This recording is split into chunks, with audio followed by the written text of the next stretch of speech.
Portfolio बनाएं कैसे, कौन कौन से फंड पोर्टफोलियो में करें शामिल और किन स्ट्रैटेजी से उतार चढ़ाव में भी आप रह सकते हैं बिल्कुल बेफिक्र, और पिछले एक साल में कौन कौन से वो मौके रहे जो पोर्टफोलियो को मिला काफी ज्यादा बूस्ट। इन सारे बातों को जानेंगे आज के हमारे इस शो में हमारे साथ हैं वाइज इन्वेस्ट के सीईओ हेमंत रुस्तगी और साथ ही हमारे साथ mutual fund expert Vishwajeet Parashar भी इस वक्त हमारे साथ हैं। आप दोनों का बहुत स्वागत है सर हमारे साथ इस शो पर जुड़ने के लिए। और सबसे पहले सर आपके पास मैं आती हूँ, कल ट्रेड डील की अनाउंसमेंट और उसके साथ ही आपने मार्केट का जो बूम था वो हमने कल देखा था, किस तरीके से झूम उठे थे बाजार और लोगों को ये लगा कि म्यूचुअल फंड का जो पोर्टफोलियो है अब ये भी यहां से अब बेहतर करना शुरू होगा। सर मुझे एक बात बताइए, जिन लोगों ने अपने पोर्टफोलियो को बहुत बेहतर तरीके से डाइवर्सिफाइड रखा था, क्या उनको अश्योरिटी होती है इस चीज की कि बाजार में चाहे किसी भी तरीके की रैली आ जाए उसका मुनाफा तुरंत मेरे पोर्टफोलियो में आ जाएगा? हेमंत सर। देखिए स्मिता, आपने बहुत ही इंपॉर्टेंट सवाल बात की है आपने, क्योंकि आपने शुरुआत की है वो यूएस और इंडिया की ट्रेड डील। तो अगर हम इक्विटी मार्केट की बात करें पिछले एक साल या उससे थोड़ा ज्यादा समय पे, तो अगर हम देखें तो मैक्रो फैक्टर जो है वो काफी फेवरेबल थे इंडिया के। अगर आप देखें चाहे वो इन्फ्लेशन हो, चाहे वो इंटरेस्ट रेट्स हो, और जिस तरीके से सरकार ने जो स्टेप्स लिए जीएसटी को रैशनलाइज करने के, इनकम टैक्स को घटाने के, सब कुछ मार्केट के फेवर में था। एक चीज जो काम नहीं कर रही थी वो था डेफिनेटली कहीं ना कहीं जो इंडिया यूएस की जो ट्रेड डील नहीं हो रही थी, एटलीस्ट फॉर सेंटिमेंटल रीजन के वो होना बहुत ही जरूरी था। और ये जो डील हुई है डेफिनेटली उससे मार्केट को बूस्ट मिला है और आगे भी मिलेगा। इसका मतलब ये नहीं है कि जिस तरह का हमने कल जो मूव देखा था वो हम हर दिन देखेंगे, ऐसा नहीं होता। देखिए कुछ सेक्टर, जैसे आपने डाइवर्सिफिकेशन की बात की, तो कुछ सेक्टर ऐसे थे जो डायरेक्टली इंपैक्टेड थे अभी तक, क्योंकि हमारी डील नहीं हो रही थी, चाहे वो टेक्सटाइल के सेक्टर्स हो या जेम्स एंड ज्वेलरी के सेक्टर हो। ये जो सेक्टर थे इनपे सीधा डायरेक्टली इंपैक्ट था। और बाकी जो है एटलीस्ट सरकार ने कोशिश किया कि डाइवर्सिफाई करें। हमने यूरोप के साथ डील की, हमने यूके के साथ डील की। तो डाइवर्सिफिकेशन शायद इसीलिए हमेशा जरूरी होता है पोर्टफोलियो में, क्योंकि एज एन इन्वेस्टर आपका सबसे बड़ा जो चैलेंज होता है, आपको एक ऐसा बैलेंसिंग पॉइंट ढूंढना होता है जहां पे आपका जो ओवरऑल पोर्टफोलियो रिस्क है वो आपके जो कंफर्ट लेवल है रिस्क पॉइंट ऑफ व्यू से उसके अंदर हो। और वहां पे डाइवर्सिफिकेशन आपको बहुत इंपॉर्टेंट रोल प्ले करता है। दो तरीके से आप डाइवर्सिफिकेशन करते हैं स्मिता। एक एसेट एलोकेशन के द्वारा, इसका मतलब क्या है कि आप अपने पैसे को अलग अलग एसेट क्लासेस में लगाते हैं, डेट, इक्विटी, गोल्ड। और हम जानते हैं कि कुछ एसेट क्लासेस में नेगेटिव कोरिलेशन होता है, यानी जो समय डेट के लिए अच्छा नहीं होता वो इक्विटी के लिए अच्छा होता है और वाइस वर्सा भी होता है। दूसरा, विद इन एसेट क्लास, अगर आप इक्विटी में इन्वेस्ट कर रहे हैं मान लीजिए, तो वहां पे आप डाइवर्सिफाई करेंगे, यानी आप large cap, mid cap, small cap में करेंगे। वो क्यों करेंगे, उसका फायदा कैसा है? पिछले एक साल में अगर आप देखें, लार्ज कैप ने बेहतर परफॉर्मेंस किया और मिड कैप ने उससे उतना अच्छा परफॉर्म नहीं किया और स्मॉल कैप तो नेगेटिव में थे। तो जब आप अक्रॉस सेगमेंट डाइवर्सिफाई करते हैं तो आप देखते हैं कि जो भी सेगमेंट काम कर रहा होगा उसमें आपका एक्सपोजर हो। और डाइवर्सिफिकेशन का सबसे इंपॉर्टेंट फायदा ये भी होता है कि उसमें कुछ सेक्टर, चाहे बाजार में गिरावट हो, चाहे हम बाजार में एक अच्छा मूव देख रहे हो, कुछ सेक्टर ऐसे हैं जो अच्छा करेंगे, कुछ सेक्टर अच्छा नहीं करेंगे। डाइवर्सिफिकेशन इंश्योर करता है कि जहां जहां पे मार्केट अच्छा कर रहा है उसका आपको फायदा हो, और जहां पे मार्केट अच्छा नहीं कर रहा है, क्योंकि आपका पोर्टफोलियो डाइवर्सिफाई है, आपकी गिरावट उतनी नहीं होती है। तो I think trade deal important है। आगे जाके आप मार्केट को अच्छी हेल्थी स्टेट में देखेंगे, लेकिन ये मानना कि इमीडिएटली सब कुछ चेंज होगा वो नहीं होगा, थोड़ा समय लगेगा। मैक्रो फैक्टर्स भी हमारे बहुत अच्छे हैं और डाइवर्सिफिकेशन अगर आपके पोर्टफोलियो में है तो आप बिल्कुल तैयार हैं कि जो भी मार्केट में मूव आपको मिलेगा उसका पूरा फायदा आपको होगा। बिल्कुल सर, आपने बहुत अच्छे तरीके से इसको समझा दिया और ये भी समझा दिया कि एक डाइवर्सिफाइड पोर्टफोलियो आखिरकार होता कैसा है। अब पराशर जी, आपको याद होगा जब मार्केट पीछे हमने देखा था काफी वॉलेटाइल रहा था, पिछले साल की भी अगर हम बात करें तो उसमें हमने बार बार इसकी बात की थी कि कैसे डाइवर्सिफिकेशन आपको इस वॉलेटिलिटी में हेल्प करता है। अब तो हम यहाँ से, क्योंकि कल से ट्रेड डील हुई, तो एक बहुत पॉजिटिव मूवमेंट मार्केट में लौटा है और म्यूचुअल फंड इन्वेस्टर्स को भी लग रहा है कि उनका पोर्टफोलियो भी अब बहुत अच्छा आगे करेगा। ऐसे में आपके लिए सर, अगर मैं ये पूछूं पराशर जी कि वॉलेटाइल मार्केट से लेकर अपसाइड मार्केट तक डाइवर्सिफिकेशन का एक सिंगल रोल किस तरीके का लोगों के पोर्टफोलियो में आप देखते हैं, तो आप क्या बताएंगे? देखिए बिल्कुल स्मिता जी, अगर आप देखें कि पिछले कई सालों के आंकड़े देखें तो कोई एक एसेट क्लास कभी टॉप पे नहीं रहती। कभी इक्विटी में अच्छे रिटर्न्स आते हैं, कभी रियल एस्टेट में अच्छे रिटर्न्स आते हैं, कभी डेट मार्केट इक्विटी से भी अच्छे रिटर्न्स दे देता है। तो डाइवर्सिफिकेशन, जैसा भी हेमंत जी भी बता रहे थे, इसका यही लाभ होता है कि क्योंकि नहीं पता कि कौन सी एसेट क्लास परफॉर्म करेगी या किसमें बहुत ज्यादा करेक्शन आ जाएगी। तो अगर आप डाइवर्सिफाइड हैं तो आपका रिस्क भी उतना कम हो जाता है। तो सबसे इंपॉर्टेंट तो यह है कि आपका रिस्क जो है वो कम हो जाता है। तो अगर कुछ आंकड़े भी अगर हम समझें, कोविड में अगर आप देखें तो प्योर इक्विटी फंड्स में करीब करीब 50% का डाउनफॉल था, 35 से 50% एवरेज रिटर्न। वहीं हाइब्रिड फंड में अगर हम देखें, जो कि डेट और इक्विटी का कॉम्बिनेशन होता है, जिस मान लीजिए एक बैलेंस एडवांटेज कैटेगरी देखें तो उसमें 15 से 20% का डाउनफॉल था। तो अगर हम डाइवर्सिफाइड होते हैं, पोर्टफोलियो डाइवर्सिफाइड है, जैसे कहा भी जाता है कि don't put all your eggs in one basket, या ऐसे समझ लें जैसे आपके बॉडी को, शरीर को कैल्शियम भी चाहिए, प्रोटीन भी चाहिए, कार्ब्स भी चाहिए, तो आप एक बैलेंस थाली खाते हैं। तो आपका पोर्टफोलियो जितना बैलेंस होगा, जितना डाइवर्सिफाइड होगा, उतना रिस्क कम होगा। अगर कोई मार्केट में बहुत जबरदस्त गिरावट आती है तो आपका जो पोर्टफोलियो उतना कम गिरेगा। हाँ, अगर बाजार में जब मार्केट ग्रो कर रही है तो हो सकता है कि आपका पोर्टफोलियो उतनी स्पीड से ग्रो ना करे जो प्योर इक्विटी फंड में ग्रो करेगा, लेकिन डाइवर्सिफाइड है तो रिस्क रिवॉर्ड रेशियो के हिसाब से मेरे ख्याल में ये बेस्ट स्ट्रैटेजी है कि अगर आप आपका पोर्टफोलियो जितना डाइवर्सिफाई रखें, हाँ ये भी ध्यान रखें कि ओवर डाइवर्सिफाइड ना हो, तो आपका रिस्क जो है कम रहेगा और रिटर्न्स का पोटेंशियल उतना ही बना रहेगा।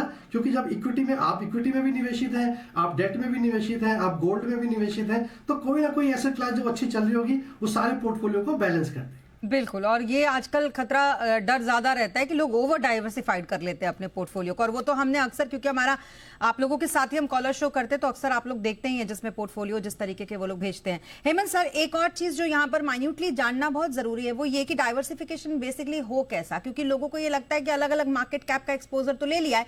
कई बार हम देखते हैं कि एएमसीज एक ही होती हैं, एक ही एएमसी के कई सारे फंड्स उनके पोर्टफोलियो में होते हैं। कई बार हम ये भी देखते हैं कि सेक्टर एक ही लेके बैठे होते हैं। ऐसे में एक परफेक्ट डाइवर्सिफिकेशन अगर आप फंड के लिहाज से कहना चाहें तो क्या होगा वो? आई थिंक ये बहुत ही इंपॉर्टेंट सवाल है श्वेता, आपने जो पूछा मुझे। काफी बार निवेशक जो है कंफ्यूजन होती है उनको कि वो एसेट एलोकेशन और डाइवर्सिफिकेशन के बीच में फर्क नहीं समझते। कभी कभी क्या होता है कि आप अपने पोर्टफोलियो में आपने पैसा लगाया large cap, mid cap, small cap या डिफरेंट कैटेगरीज में, तो आपको लगता है कि आपकी जो है पूरी डाइवर्सिफिकेशन हो गई। जैसा मैंने पहले भी कहा शुरुआत में कि डाइवर्सिफिकेशन के दो पहलू हैं। एक तो ये कि आपके पास डिफरेंट एसेट क्लासेस होनी चाहिए, क्योंकि उनका जो बिहेवियर है, उनकी जो परफॉर्मेंस है वो समय समय पे अलग अलग होती है। तो ये बहुत ही इंपॉर्टेंट है कि आपने पोर्टफोलियो में जो भी एसेट क्लास काम करे उसका कुछ ना कुछ हिस्सा आपके पोर्टफोलियो में आपकी अपनी जरूरत, अपने समय और अपने रिस्क प्रोफाइल के हिसाब से होनी चाहिए। अगर हम एक एसेट क्लास की बात करें, अगर इक्विटी की बात करें कि वहां पे डाइवर्सिफिकेशन कैसा होगा, तो जैसे मैंने शुरुआत में कहा था कि 3 मार्केट सेगमेंट हैं, उनमें तो डाइवर्सिफिकेशन चाहिए ही। उसके साथ में इन्वेस्टमेंट की अलग अलग फिलॉसफीज रहती हैं, राइट। उसमें ये भी होता है कि ग्रोथ स्टाइल ऑफ इन्वेस्टिंग है या फिर वैल्यू स्टाइल ऑफ इन्वेस्टिंग है। तो ऐसे समय है जब वैल्यू अच्छा करती है, ऐसे समय पे कुछ ऐसे समय होते हैं जब ग्रोथ अच्छा करती है, डिपेंडिंग ऑन किस तरह की इकोनॉमी है, किस तरह से हमारी मार्केट जो है बिहेव कर रही है। तो आपको ये ध्यान रखना है कि अगर आप डाइवर्सिफाइड पोर्टफोलियो बना रहे हैं इक्विटी में, तो तीनों सेगमेंट का एक्सपोजर कैसा हो ये भी उतना ही इंपॉर्टेंट है। क्योंकि कभी कभी आपको दुविधा होती है कि कितना एक्सपोजर करूं, कितना लार्ज में, कितना मिड में और कितना स्मॉल में, और उसको कैसे रीबैलेंस करूं और कब इसको रीबैलेंस करूं। एक आम निवेशक के लिए वो रीबैलेंस करना बहुत ही मुश्किल होता है। तो सबसे अच्छी बात यह है कि, और म्यूचुअल फंड जो है एक बहुत ही अच्छी व्हीकल है डाइवर्सिफिकेशन को प्रैक्टिस करने के लिए। अगर हम इक्विटी की बात करें तो आपके पास मल्टी कैप फंड्स हैं जो तीनों सेगमेंट में इन्वेस्ट करते हैं। आपके पास लार्ज एंड मिड कैप है जो इंडिया की जो टॉप 250 कंपनीज है लार्ज एंड मिड में, वहां पे इन्वेस्ट करती है। आपके पास फ्लेक्सी कैप फंड्स हैं जहां पे फंड मैनेजर के पास फ्रीडम है कि वो कितना पैसा डिफरेंट सेगमेंट में लगाना चाहे वो लगा सकते हैं अपनी मर्जी से। तो आप ये जो काम है एक प्रोफेशनल फंड मैनेजर के ऊपर छोड़ दीजिए। आप फोकस कीजिए एज एन इन्वेस्टर कि हमें इक्विटी में कितना पैसा लगाना है, और इसको अगर आप डाइवर्सिफाई करेंगे अक्रॉस कैटेगरीज तो आप देखेंगे कि जो प्रोफेशनल फंड मैनेजर्स हैं वो उनका जो उनको लगता है आगे जाके किस तरह से बाजार में कितना सेगमेंट किस तरह से करेंगे, वो आपके बिहाफ पे वो पोर्टफोलियो डाइवर्सिफाई करते हैं। कभी भी ये गलती मत कीजिए कि फंड मैनेजर भी आपके बिहाफ पे डाइवर्सिफाई कर रहा है और आप भी अपने लेवल पे डाइवर्सिफाई करने की कोशिश कर रहे हो, तो आप जो भी आपको अच्छा फायदा होने वाला है फंड मैनेजर के एक्शन का वो आपको नहीं मिलेगा। तो डाइवर्सिफाई कीजिए across asset classes, across different market segment. Sir मैं एक सवाल आपको, सॉरी बीच में रोक कर मैं एक सवाल और आपसे फॉलोइंग इसी पर पूछना चाहती हूँ। मुझे एक बात ये समझनी है कि इस बार हमने जो ये इतनी वॉलेटिलिटी देखी मार्केट में, इसमें आपने सबसे ज्यादा कौन से वो लोग थे जिनके पोर्टफोलियो को सबसे ज्यादा नेगेटिव में जाते हुए देखा है? क्या वो ऐसे लोग थे जिन्होंने एक प्रोफेशनल तरीके से फंड को मैनेज नहीं कर रखा था सर? हेमंत सर जी बिल्कुल, जैसे मैंने पहले भी कहा था, देखिए कि लार्ज कैप ने अच्छा परफॉर्म किया पिछले एक साल की। अगर हम बात करें तो मिड कैप की परफॉर्मेंस उतनी अच्छी नहीं थी, नेगेटिव तो नहीं था लेकिन स्मॉल कैप नेगेटिव में था।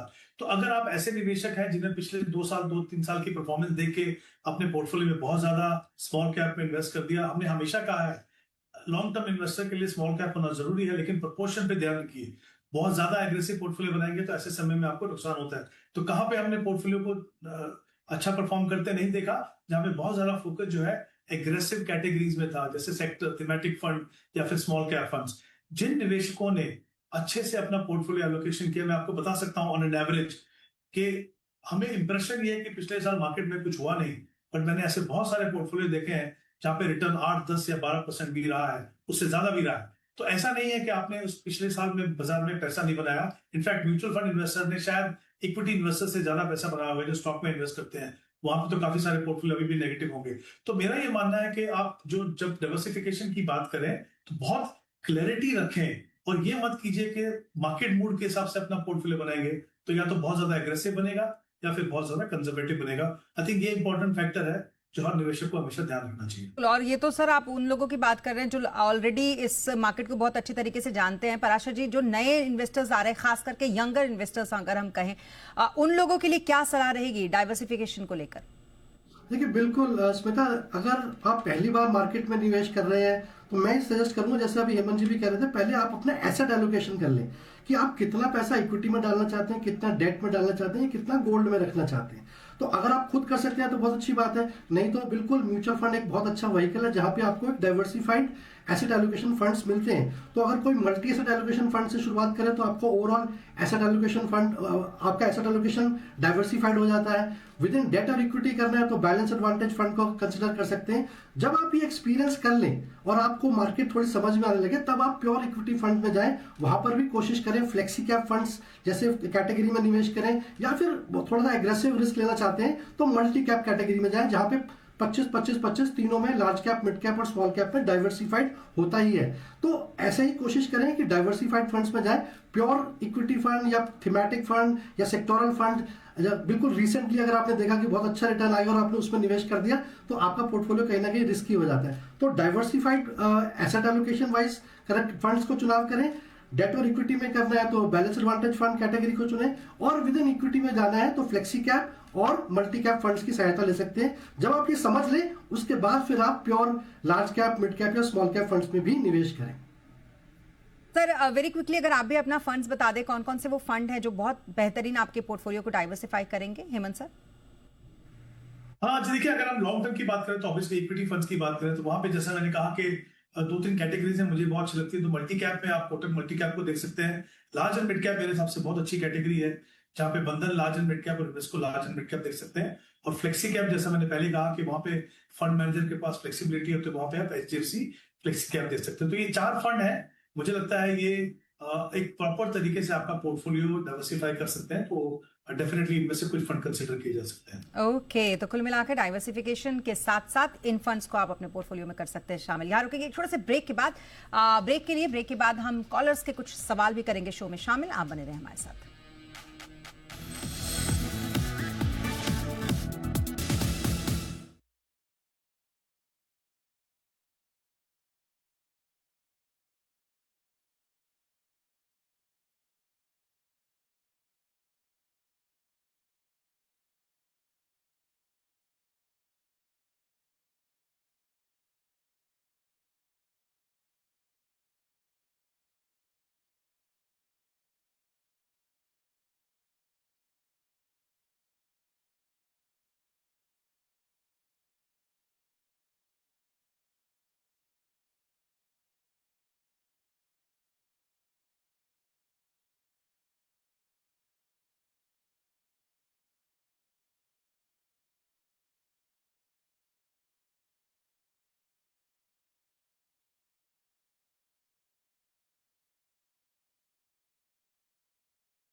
अब ब्रेक के बाद एक बार फिर आपका स्वागत है और इस बार हम शो में कुछ कॉलर्स के भी यहाँ पर कुछ मेल के जरिए आए सवाल भी शामिल कर रहे हैं। तो एक सवाल हमारे पास मेल के जरिए आया है विजय कुमार का, उनका सवाल हम इसमें शामिल करते हैं। पराशर जी, मैं चाहूंगी आप इस सवाल को सुने।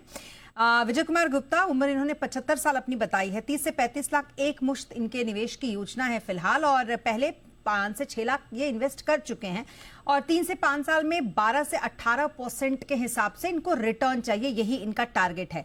कुछ फंड्स इन्होंने भेजे, हालांकि उसमें कितना ये अमाउंट में एसआईपी करते हैं ये तो इन्होंने नहीं भेजा, लेकिन कुछ फंड इन्होंने भेजा है कि ये फंड है इनके पास पहले से, जिसमें एचडीएफसी लार्ज कैप है, एचडीएफसी का स्मॉल कैप है, एसबीआई का कॉन्ट्रा है, आईसीसी प्रू का वैल्यू है, आईसीसी प्रू का अगेन इक्विटी एंड डेट है, और आईसीसी प्रू के ही फोकस्ड इक्विटी मल्टी एसेट, ये सारे फंड्स हैं।